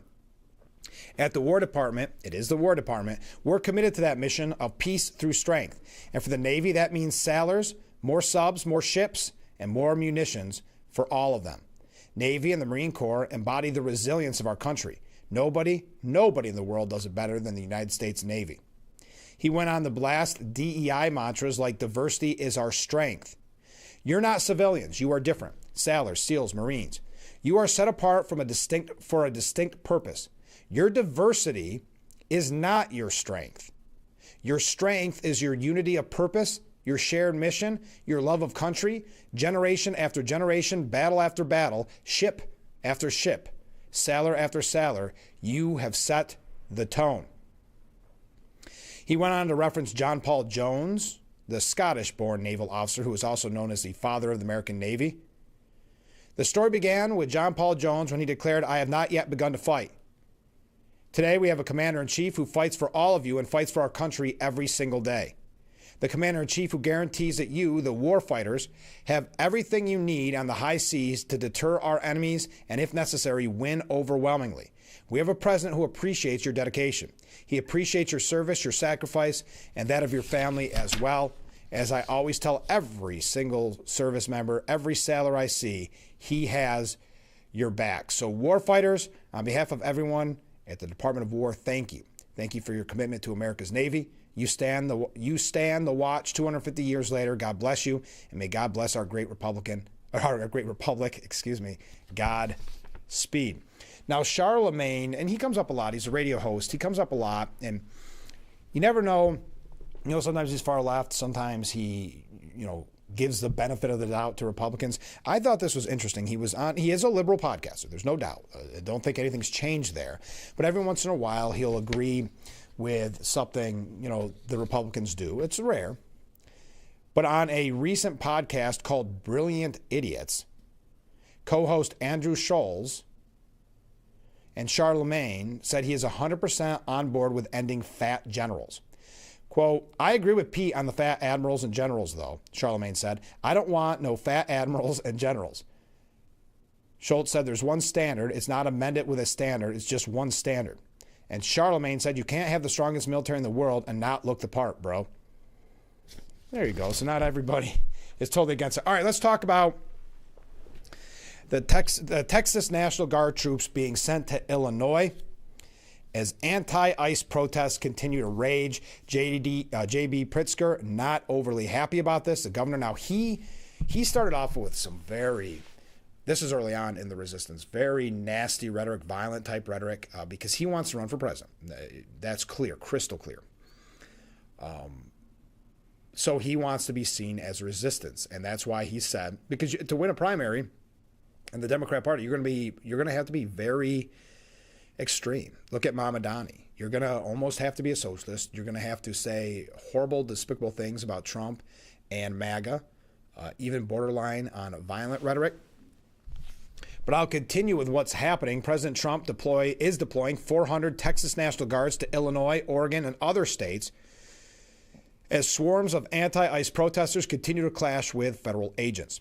The Illinois Democrat blasted Trump's invasion hours after the president mobilized 300 California National Guard members to Portland. where unrest has raged for over 100 consecutive days outside an immigration detention center. We learned that local police have been told to stand down and not help these ICE agents, even if it does get violent. Pritzker said the plan defies his wishes, adding that the federal officials haven't reached out to coordinate or discuss the deployment. Quote, "We must now start calling this what it is, Trump's invasion." He encouraged every American to speak up and help stop the madness. It started with federal guards. It will soon include deploying federalized members of the Illinois National Guard against our wishes, and it will not involve sending in another state's military troops. I call on Texas Governor Abbott to immediately withdraw any support for this decision and refuse to coordinate. Pritzker condemned Trump for wanting to send active duty troops to a sovereign state without permission, that he was using the National Guard as political props. Now, we've had a violent wave of anti-ICE protests intensified in the Windy City since ICE launched Operation Midway Blitz last month, if you recall, an initiative aimed at targeting criminal illegal immigrants who feds say flocked to Chicago to seek protection under the state's sanctuary policies. The immigration enforcement operation has drawn pushback from Pritzker, Chicago Mayor Brandon Johnson, and other prominent local Democrats. But despite the objection, demonstrators have escalated in recent days, with protesters using vehicles to attack ICE agents in the Chicago area. Agents were targeted twice in such a manner one day earlier this week. U.S. Border Patrol agents patrolling Chicago's South Side on Saturday also opened fire and wounded a woman, later found to be armed, after an angry mob attempted to attack the federal officers. More than a dozen protesters have been arrested near the ICE facility since Friday. DHS Secretary Kristi Noem, who touched down in Illinois Friday morning, called Chicago a war zone during an interview Sunday with Fox and Friends Weekend. Noem also alleged that Chicago has been blocking federal law enforcement, including Border Patrol and ICE officers, from using public restrooms in the city. She was denied entry into a Broadview government building after asking to use the restroom, she said on Friday. Now, Chicago police are ordered to ignore the Border Patrol agents, even if they're pleading for help while surrounded by an angry mob of protesters. The group of agents were conducting a routine patrol in the city's south side on Saturday when they were attacked and rammed by vehicles and boxed in by 10 cars, according to the Department of Homeland Security. The agents were on patrol about 15 miles from the anti-ICE protest that had been simmering for several days outside the ICE processing center in Chicago's suburb of Broadview when the attack began. Once they attempted to flee their trapped vehicle, a woman, later found to be toting a semi-automatic weapon, attempted to run the officers down, but was shot by police. Local cops were initially ready to help the agents, but get this, were ordered to stand down by the chief of patrol, according to a shocking dispatch audio transmission. Quote, "Younger male Hispanic wearing all black, wanted for the hit and run. This guy fled from the scene," a female dispatcher blares. When the offending vehicle crashed, they ran the federal agent off the road. They fled on foot westbound. A male voice then comes on the radio channel telling the dispatcher to direct officers to head to the scene and stay put a few blocks away and await further instruction. A few seconds later, the male voice is heard again saying tersely, "Per the chief of patrol, clear everybody out. We're not responding over there." A male officer responded over the sound of sirens wailing in the background, saying, "We're going to clear out as soon as we can. We're like blocked in over here, so we're going to do the best we can to get out of here as soon as we can." An internal department memo sent to Chicago cops and obtained by Fox News said, please, Chief of Patrol, no units will respond to this as related from, and it gives a whole bunch of numbers. Caller is one of approximately 30 armed patrol agents, ICE, who are being surrounded by a large crowd of people requesting CPD.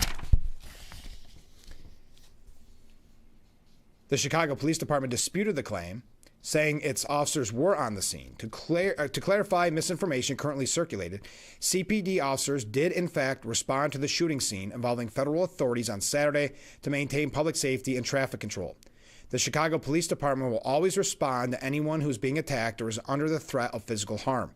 For incidents involving federal immigration enforcement, CPD supervisors will respond to the scene and determine the appropriate course of action in accordance with city law.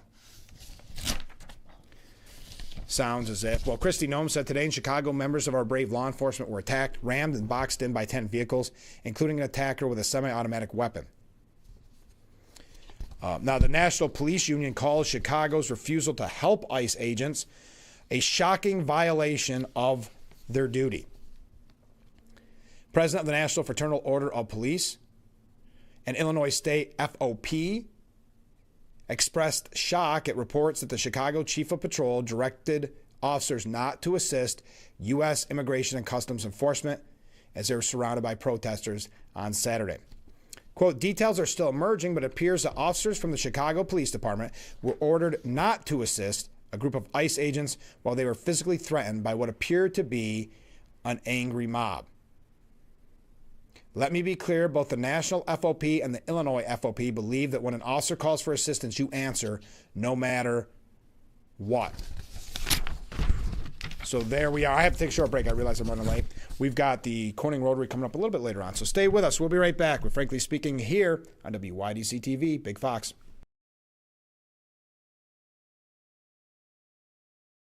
Your tap water is delicious. I know, right? It's this Culligan Smart drinking water system. What do you think is going on in there? I'm smelling a touch of chlorine. Yeah, I'm detecting some PFAS. I'm also getting notes of lead. Perfection. Sending it up.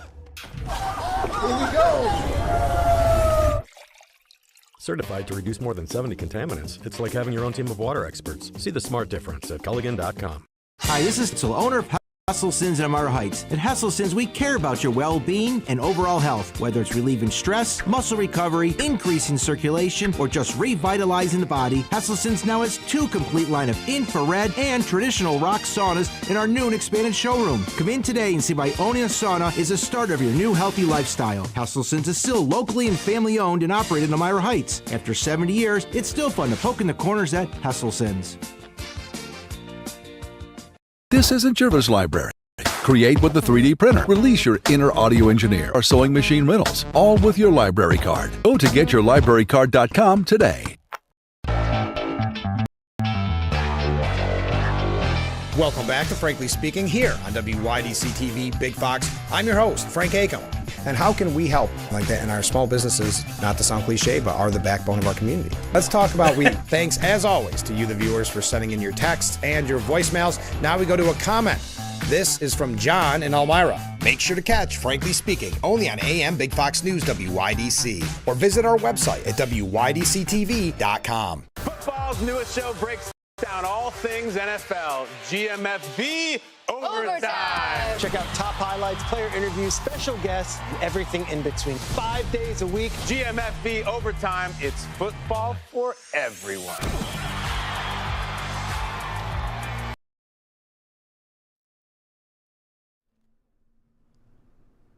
The Frankly Speaking Roof Cam, brought to you by Boss Security in Horseheads. Contact them today for all your business and home security needs. We are back broadcasting live from the Hesselson studio. A couple comments from viewers. First up, a country run by a bank will always be in debt. A country run by Big Pharma will never be healthy. A country without justice will be run by criminals. A country run by Democrats will always put others ahead of the people. Thank you very much. A different comment here. I have to wonder how much of the rabble-rousers in Chicago were also in L.A. We need pictures of them. That's a good point. I think there are some pictures online. But we also have, so that's in Illinois.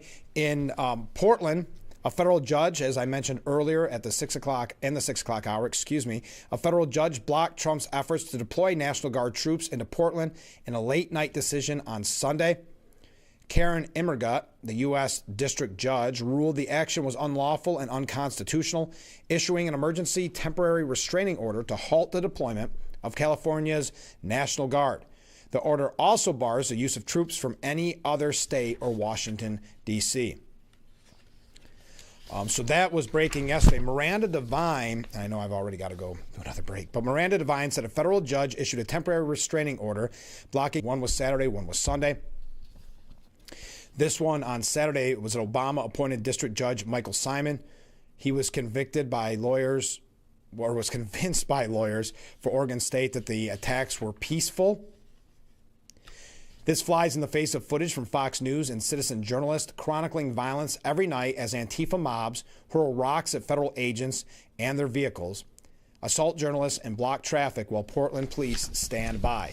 This is another example of the peaceful protest, mostly peaceful protests that the media always lie with. In fact, Portland police are doing more than nothing. They have been filmed actively gathering complaints from Antifa thugs who claim they were maced or roughed up by federal agents. That's what's happening in Portland. When called for backup, these pretend cops respond that they don't have the resources, according to court documents. After citizen journalist Katie Daviscourt was given a black eye by an Antifa type who attacked her with a flagpole last week, Portland police ignored her calls to arrest her assailant.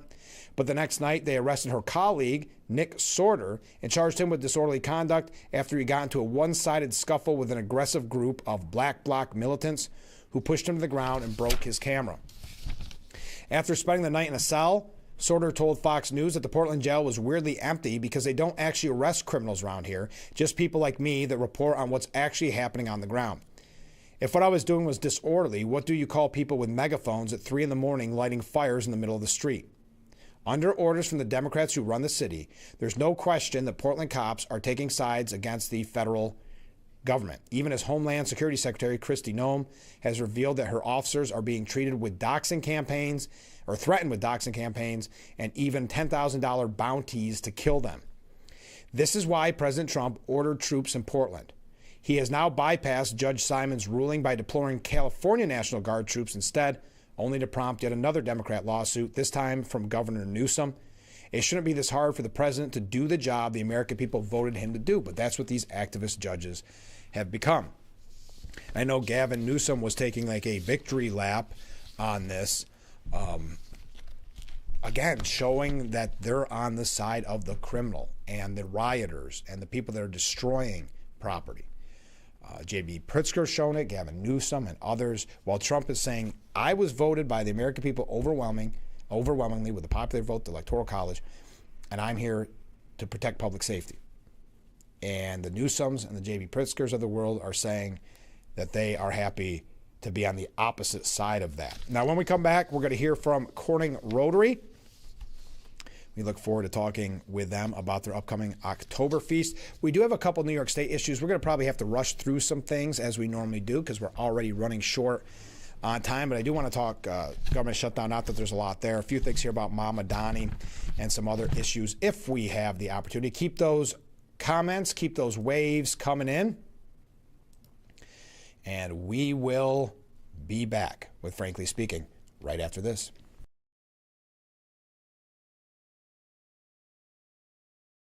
Time to get clean! Yes, but that liquid detergent leaves you covered in harsh chemical residue. Not Earth Breeze. Just one sheet gives you a powerful clean. Switch now at earthbreeze.com. This is Jim, Famous Brands. We are ready for fall and loaded with all of your favorite brands. Great new deals are arriving every week. We have the largest selection of clothing and footwear in the Finger Lakes, all at below retail prices.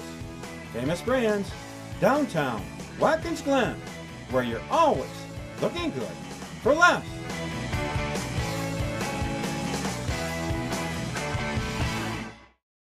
When you're online, don't forget to visit our Facebook page at Big Fox News. Catch up on news from the Twin Tiers. Check out our newsreels and hear about local events. All on Facebook.com/Big Fox News. Welcome back to Frankly Speaking here on WYDC TV Big Fox. I'm your host, Frank Acom. And how can we help like that in our small businesses, not to sound cliche, but are the backbone of our community? Let's talk about thanks, as always, to you, the viewers, for sending in your texts and your voicemails. Now we go to a comment. This is from John in Elmira. Make sure to catch Frankly Speaking only on AM Big Fox News WYDC or visit our website at WYDCTV.com. It's a season of sharing. Having a good time has always been my number one goal. I tend to get crazy. At my age, I should not be jumping up and down like that. And if you don't know what I mean, ask your mama. The young ones, y'all like, we don't know what you talking about. But I promise you, in 30 years, you will. It's the best time in daytime. Weekdays at 2 p.m. on Big Fox.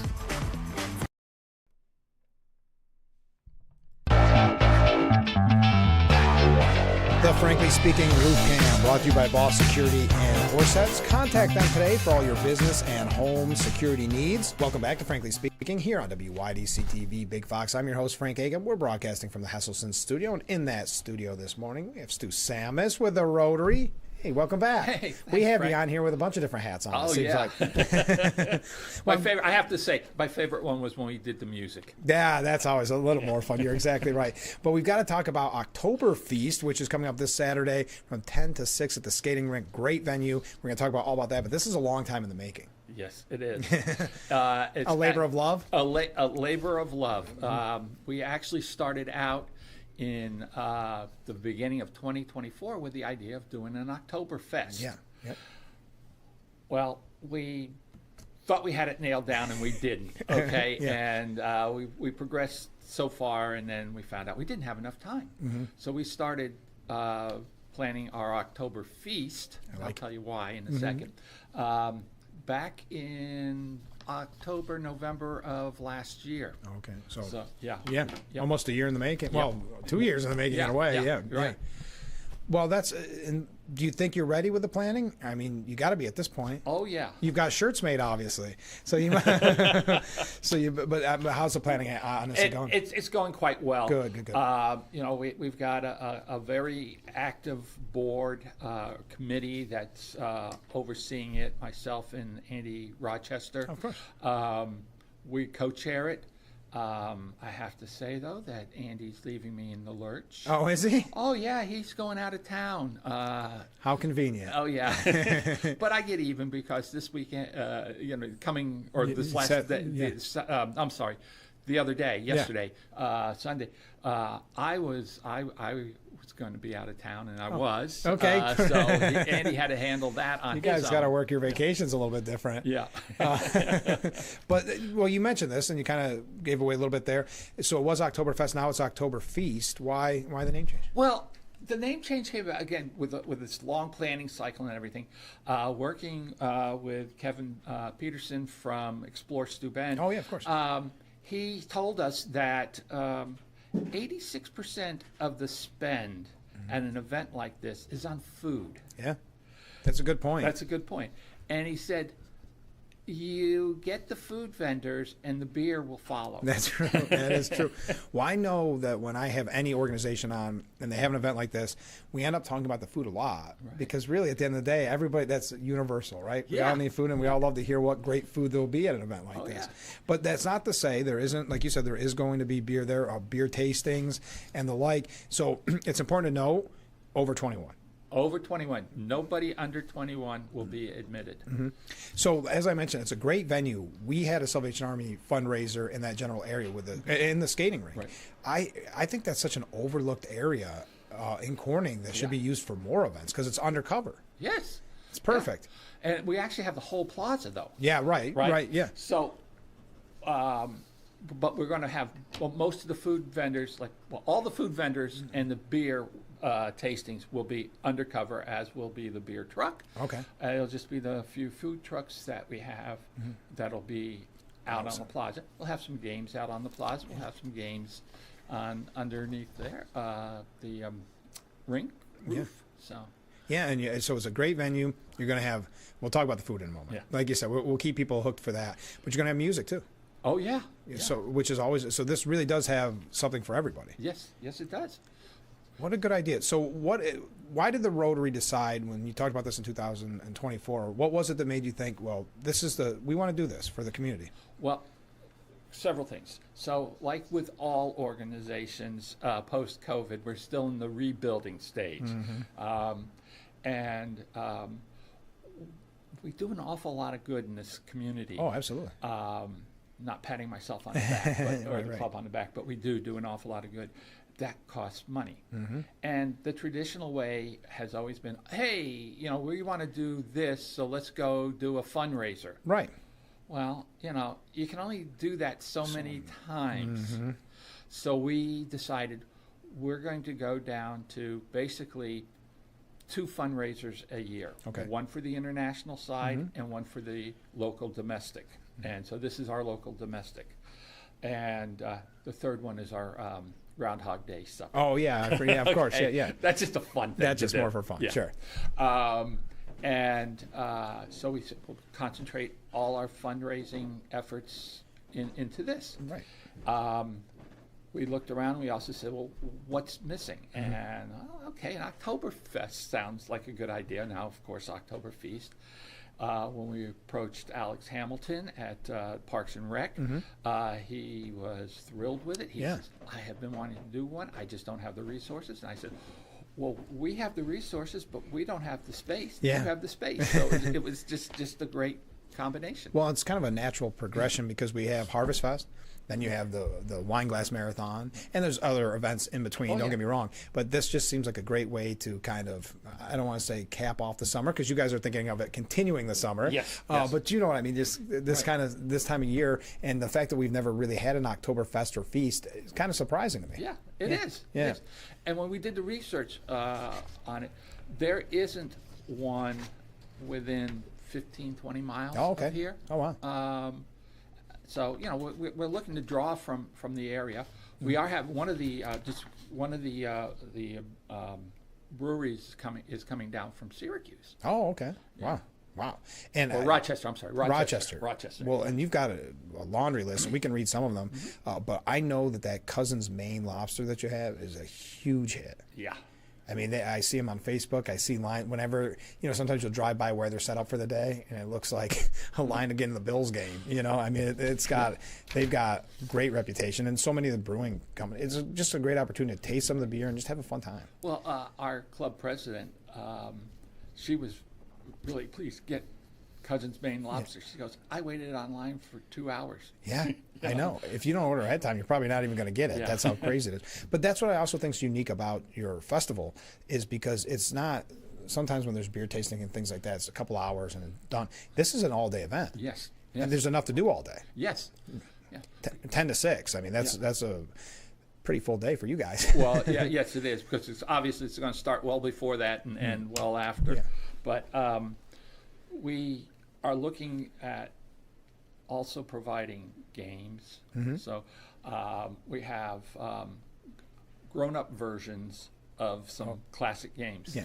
Bobby Kay has been working with us, Yeah. of course, and they have a 9-hole cornhole golf course. Oh, that's interesting. So I've never heard that. Yeah, we're going to have that there. We're going to play checkers, where the checkers are about that big. I've seen that. Yeah. Yep. And 2 versions of Connect 4. One, the traditional one where you drop it in, but the other one you have to shoot baskets. Oh, great idea. Right. And and several other games. So they're going to be there. We wanted to do axe throwing. Some of us wanted to do axe throwing. I was a little leery. Some has to pay the insurance bill, right? Yeah. I was a little leery about beer and sure. And we're talking a lot about beer, and this is about food with beer. Right.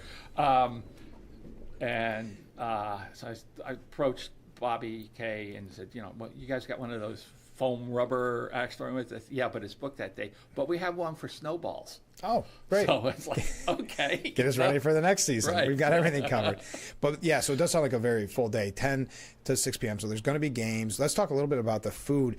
How does that process work? Did you go around to places you like? Did you send out emails and said you want to be a part of it? How's that work? All of the above. Yeah. Right. One of the things, though, that we went out initially was we went to some of the new places on Market Street and on Bridge Street. Yeah, like Ella's Acres. Yes. Yep. Yeah, Ella's Acres and Homestead Baking. Yeah. Yep. Which, if you haven't had some of their baked goods, try them. Yeah. And then Babes. Bagels and beans, and Giuseppe's. We wanted to give exposure to some of the locals and newer ones. Yes, Billy Spalding's going to be there. Of course, Corn Catering. Of course, you can never go wrong with Corn and Catering. Nope. My my daughter's going to be there with Steph's Sweet Treats. Oh, yeah, of course. Yeah. She's cooking up some specialties, German chocolate cake brownies. Not cupcakes, rather. Cupcakes. And Black Forest cookies. Sounds delicious. Yeah. Oh, we're making everybody hungry. Making everybody hungry. And I know she didn't bring me in any, but okay, that's all right. Now the questions get tough because you didn't bring any in. No, I'm teasing. Yeah. But the food's going to be amazing. You've got a lot of great kind of staples in our area when it comes to beer. Iron Flamingo, Horseheads Brewing, of course, Rising Storm Brewing Company, Liquid Shoes. So you've got a little bit of everything, and everything's covered. But I think the important question that needs to be asked, because we're talking about the fun of it and the food and the games, but what does the money go to? You mentioned this is to stay. You've got the international and you've got kind of the domestic, I suppose. Yeah. Where does the money raised go? Well, our club has 6 focus areas. Okay. Yeah, okay. One is international. The other ones are literacy. Some people like to say food security. It's hunger. Okay. Yep. We want to fight hunger. Then there's youth leadership development. We do health and safety, and we do environmental stuff. And so that money goes to that, and other things like when we had the flood in Woodhull. Oh yeah, yeah. You know, we donated money over there. We helped with that. There was flooding in eastern Kentucky a few years ago. Oh, of course, yeah. I lived in eastern Kentucky. I have a very soft spot in my heart for Kentucky. We just wrote a check and sent it right to the Pikesville Rotary Club. That's so great. All the money went right back into the community, into their community. There was no middlemen or anything like that. But here, we have, as far as literacy goes, we've started a program in conjunction with Corning First Presbyterian and Surview Credit Union that we provide every kid from K through to 2nd grade, a book a month. Oh, that's great. It's their book. Yeah. And then some of our Rotarians go into the classes at Winfield and they read those books with the kids. What a great initiative. It's a fantastic program. We do scholarships and things. I know that. We teamed up with the Cornell Cooperative Extension for the county to do ag in the classroom, ag literacy week. Yeah, that's a big one. Yeah, I know the assemblyman gets involved with that. And reads, that's wonderful. Yep. He goes every year. Yep. So, we do, that's the literacy side of it. As to the hunger side, you're familiar with our community gardens. Of course. Big success. Yes, big success. The Kate Danforth Community Garden was started with money from Rotary. We have Jody's Garden at the Corning Community Food Pantry, and that's going gangbusters. And we're in the process of finishing off a greenhouse, which was funded in part by Rotary. Okay. Wow. So really the list goes on and on. So there's a need, or maybe that's not the right word, but it's not like the money's going to waste. No. On the health and safety side, just real quickly. Yeah, of course. Jen Mullen came to us with an idea of putting smoke detectors in homes where the owners couldn't even afford to put smoke detectors in. Yeah, because you forget how expensive those are now. Yeah. So she pulled together the Corning Fire District, the City Fire Department, the Painted Post, and the Irwin Fire Departments. And we funded that. I think we got 250 smoke detectors put in, and the City Fire Department put them in. That's wonderful. A lot. So that sounds. Now I know putting on an event like this, and we're talking about the October Feast, October 11th, from 10 a.m. till 6 p.m. at the skating rink right here in Corning. I know it's not possible, even though Rotary is a large organization. There's not. You still need volunteers. Obviously. Oh gosh, we need lots of volunteers. Something like this cannot be done without volunteers. People still sign up? Oh, absolutely. And if you sign up as a volunteer, you get free admission. Perfect. You only have to work half the program. Oh, that's wonderful. Yeah, that's a great deal. Yeah. So you can find that all out. You see the website on the bottom of the screen. You can find. I see you can make it easy too to sign up and volunteer. Absolutely. That's the way to do it. Yep. So just before we go, what's the cost to people, and where can they buy tickets? Okay, $20 a ticket. Right. Yeah. And you get the tastings, the music, the games, all that stuff. It's there, and tickets are available online. Okay.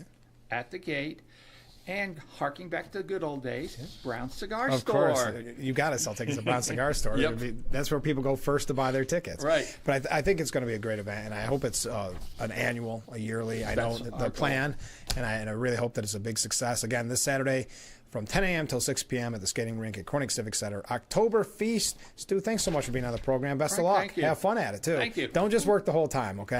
Yeah, I'll try not to. Okay. All right, stay with us. We'll be right back with Frankly Speaking after this.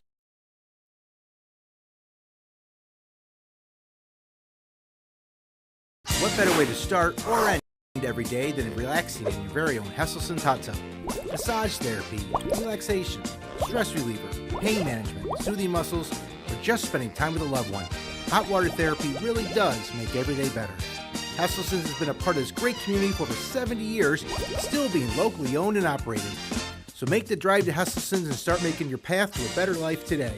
And after 70 years, it's still fun to poke in the corners at Hesselson's. When you're on, don't forget to visit our Facebook page at Big Fox News. Catch up on news from the Twin Tiers. Vote on the daily question and hear about local events.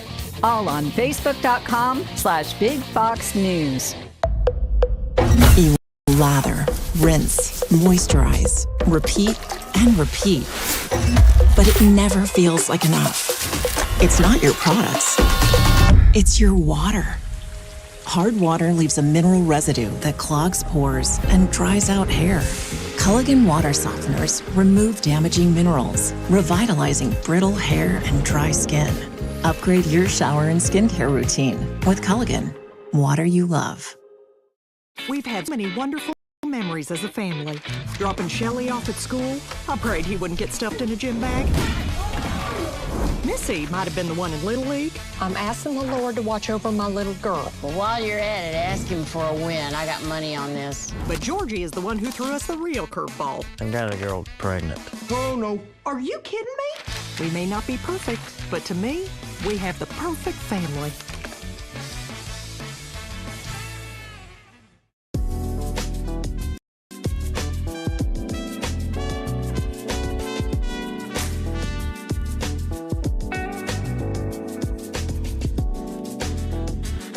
Livingston.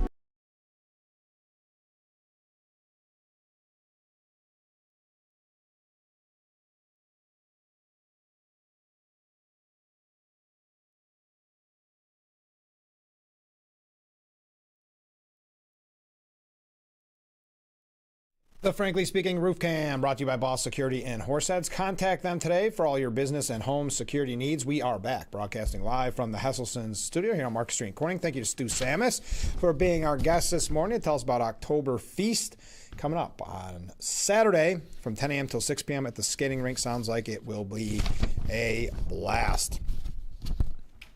All right, we got some viewer comments here.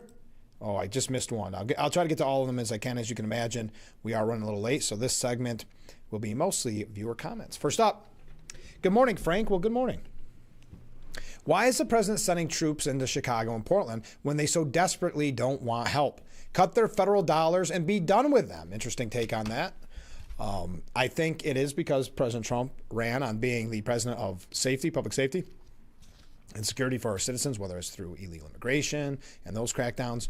I also think it's a little bit of the fact that these states have been so anti-Trump, and yet the violence is running amok. I think it's a little bit of the optics there to show exactly the idea that J.B. Pritzker and Gavin Newsom and others on the far left are more in line with supporting the criminals than public safety.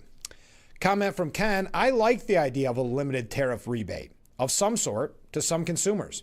I'm not an economist, but I think I understand tariffs.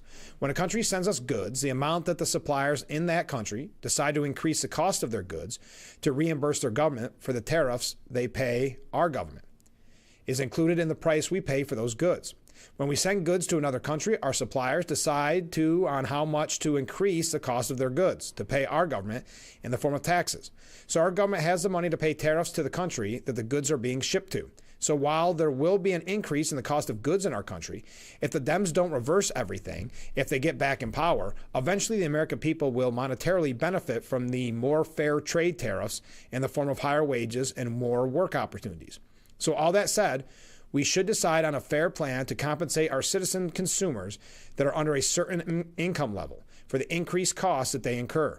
People above that level will benefit from wage increases and lower taxes due to increased growth in our country. Thank you, Ken. Two really interesting takes there. Now, according to a CBS poll, so we'll take it with a grain of salt, people feel that the shutdown is not worth it.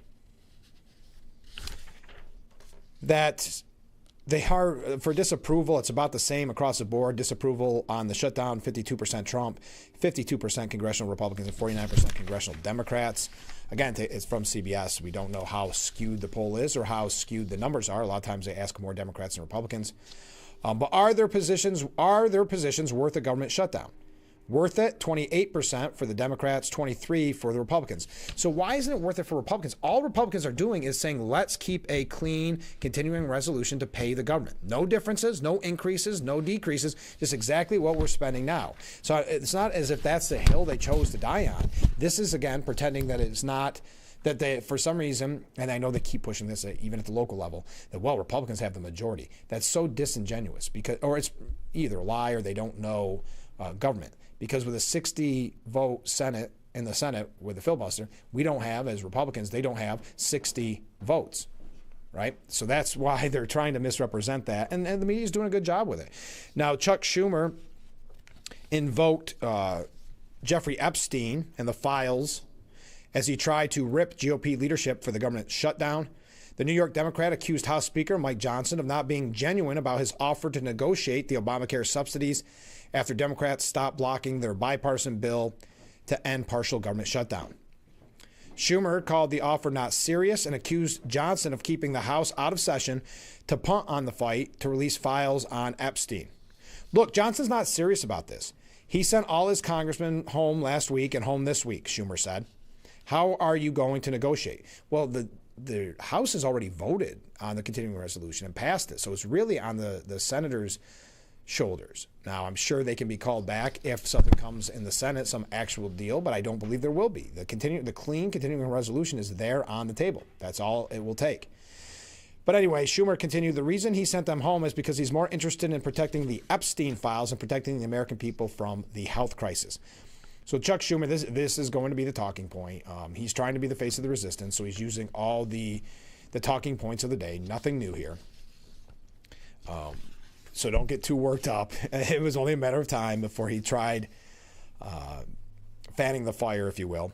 The clean continuing resolution has garnered up to 55 votes in favor in the Senate during various votes on it.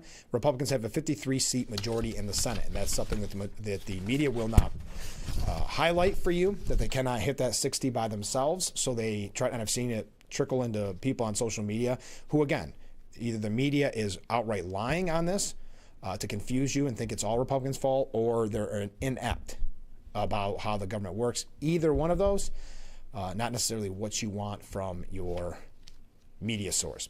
We got some comments coming in. Got to take a short break. Stay with us. We'll be right back with Frankly Speaking here on WYDC TV, Big Fox.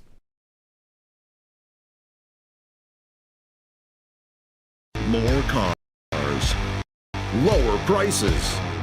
Simmons Rockwell. Make car buying simple when you drive your deal at a Simmons Rockwell location near you, where you'll always find more cars at lower prices.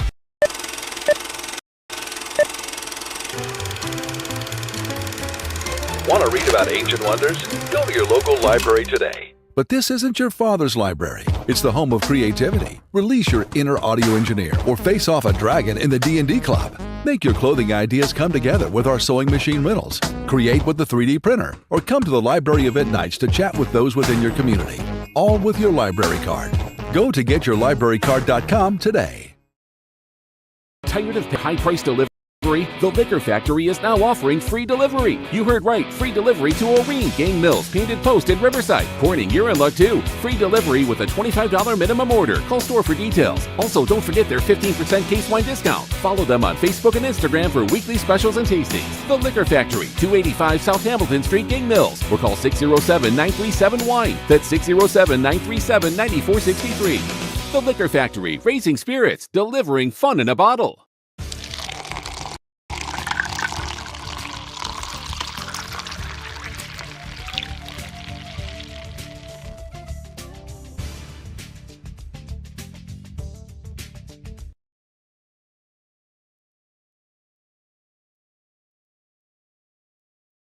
The Frankly Speaking Roof Cam, brought to you by Boss Security in Horseheads. Contact them today for all your business and home security needs. We are back broadcasting live from the Hesselson's studio. We've got a lot of comments coming in. First off, this viewer writes in, Southern Democrats called the Civil War the War of Northern Aggression because the federal government was sending troops in to free people, protect people, and end slavery.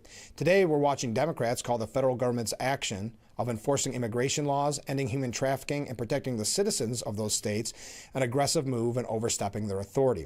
History was not kind to Southern Democrats, and it will not be kind to today's Democrats for trying to prevent the federal government from protecting the citizens of the states and cities whose politicians either refuse or are incapable of protecting. Democrats just doing Democrat things, and Republicans trying to help their victims. Okay, sorry, I saw another comment come in. All right, Rick writes in this morning saying, good morning, Frank. Well, good morning, Rick. A Trump coin. Does this guy have any conscience left at all? Trump coin, Trump on Rushmore. Let's all celebrate the worst thing to hit Washington ever. Have you ever seen anyone so full of themselves? Did he propose the coin, or was it somebody else? I just heard about it very quickly. That's just me asking a genuine question. Continuing, ICE throwing some type of chemical out of a car at someone. I don't know that story, but best part is that the car ate the worst of it. Jerks. Blew right back in their face. Is it true that Trump is using Black Hawk helicopters to lower ICE down to attack people? You know, folks, if you can't see where we're headed, you're dumber than Kennedy and Pete Hegseth combined. If you don't want to be under military control in the next couple of years, you better figure something out. This all has the odor of a mound of cow manure, and hey, go ahead and pardon Diddy. That'll take the cake. Is that being proposed? I had not heard that. Hang on, all you Democrats that work for the federal government. You're getting fired. Your Republican co-workers won't. This all makes me ill. Thank you, Rick. Coming from a different viewer. Good morning, Frank. Well, good morning. If it was President Biden or Harris cracking down on the violent cities, would the left say that they were the best president ever, or have they really gone completely crazy and lawless? Fair question. And finally, a different comment from a different viewer. Good morning, all.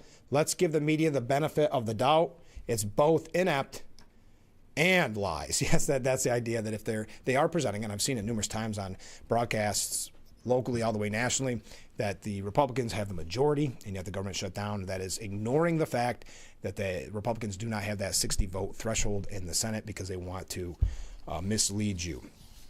Jeffries called Trump's behavior, that's Hakeem Jeffries, unhinged and unreasonable.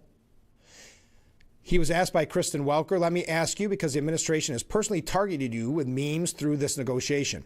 We'll show a screenshot of one of the videos. This was put out by the president. The president also called the Democrats the party of hate, evil, and Satan. Is the president someone you still feel you can negotiate with? Do you have that relationship with him? He said, this is Jeffries, that behavior is outrageous, it's unhinged, it's unreasonable, and it speaks for itself. The American people deserve better than lies, than attacks, than deep fake videos, and the president spending all of his time on the golf course. We need serious leadership. And we will continue to make clear, Leader Schumer, myself, that we will sit down anytime, any place with anyone to address this issue with the seriousness that it deserves, to stand up for the American people. Now, numerous, especially New York, politicians have decided to not get paid during this. They will get paid at the end, but just like the non-essential employees or the military, they're not going to get paid. Most federal employees are not getting paid during the shutdown. An exception, you guessed it, members of Congress, their pay is guaranteed in the Constitution. Well, some, and we reported on this Friday, Big Fox was at the press conference in Elmira when Nick Langworthy visited, where Nick Langworthy, the congressman, said that he would not accept pay until after this was over. Also saying the same, Republican Elise Stefanik, saying she will not be taking her paycheck until the government is back up and running. It's the same for Democrat Congressman Josh Riley. Congressman Pat Ryan, a Democrat, also says he will not be accepting his paycheck. Democrat Paul Tonko told us he is unaware what he's doing. Okay. As for the New York senators, Kirsten Gillibrand's office wouldn't answer the question. In our first inquiry, we were sent a statement saying she would back legislation to allow for lawmakers' pay to be withheld during a shutdown. That statement didn't say what she would be doing with her paycheck during the shutdown. We asked again twice. Gillibrand's office has not given them an answer, and this is coming out of WRGB. And Chuck Schumer did not reply to our initial request. So there you go. All right, we've got to take a short break, and then we're going to wrap up today's edition of Frankly Speaking. Please stay with us.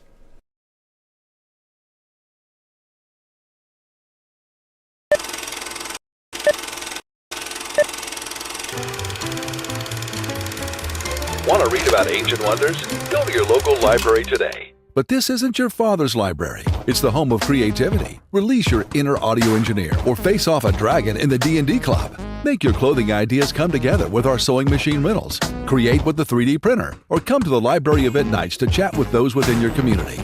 All with your library card. Go to getyourlibrarycard.com today. Small businesses are the heart of America. Like you, these entrepreneurs started out with a dream and the drive to build a better life. If you have a small business idea to grow or challenge to face, you don't have to go it alone. Since 1964, SCORE has helped millions of entrepreneurs build their businesses. Today, they are the nation's largest nonprofit source of expert mentoring, resources, and education. Whether you're starting out, building back, or have worked at it for years, SCORE will match you with specialized mentors. Our thousands of volunteers provide the guidance and connections you need for free. Your success is waiting. SCORE is ready to help. Find a mentor today at score.org. The Frankly Speaking Roof Cam brought to you by Boss Security in Horseheads. Contact them today for all your business and home security needs. We are back broadcasting live from the Hesselson studio. A comment from Mark. He says it wasn't Trump's idea on the dollar coin. It's someone else. Have a great day. Thank you. Yes, it was. I looked it up. U.S. Treasurer Brandon Beach, that the Treasury is considering minting new $1 bill for the nation's 250th anniversary, featuring the image of Trump, and on the back it would say fight, fight, fight. All right, just real quickly, a couple New York State issues. Chris Churchill writes, Hochul's checks will boost your budget and Trump's. Well, this is in reference to the inflation rebate check of $200 or $400 depending, as some people call it, get the governor reelected moolah. But what we end up doing is paying taxes because, yes, and I had people send this to me. We talked about it on Friday's show. Yes, indeed, you do have to claim that on next year's taxes. Speaking of New York, I have to mention this because you may not have known, and we are out of time, and this is kind of a fun way to end the program as we near Halloween. There's a quaint country home perched. It's actually on the way to Tioga Downs Casino on that stretch, and it is a bed and breakfast, and it's called Fainting Go Island Inn. You may have seen it if you head into that direction. It has again been voted upstate New York's most haunted hotel. And that's not the first time they won that, whatever you want to call it, honor. The Fainting Go Inn was previously named America's best haunted hotel in 2023 and 2022. It also made the roundup in 2019, 2020, and 2021, and 2024, never falling below fourth place. So if that is something that interests you, there you go. Locally, the most haunted inn. All right, folks, thanks for all the comments. Thanks for the fun time this morning. We also want to thank Stu Samus from Corning Rotary for being our guest to tell us about October Feast. Join us tomorrow morning starting at 6 a.m. for Frankly Speaking, only on WYDC TV. Big Fox, we'll see you bright and early tomorrow. Look forward to it already.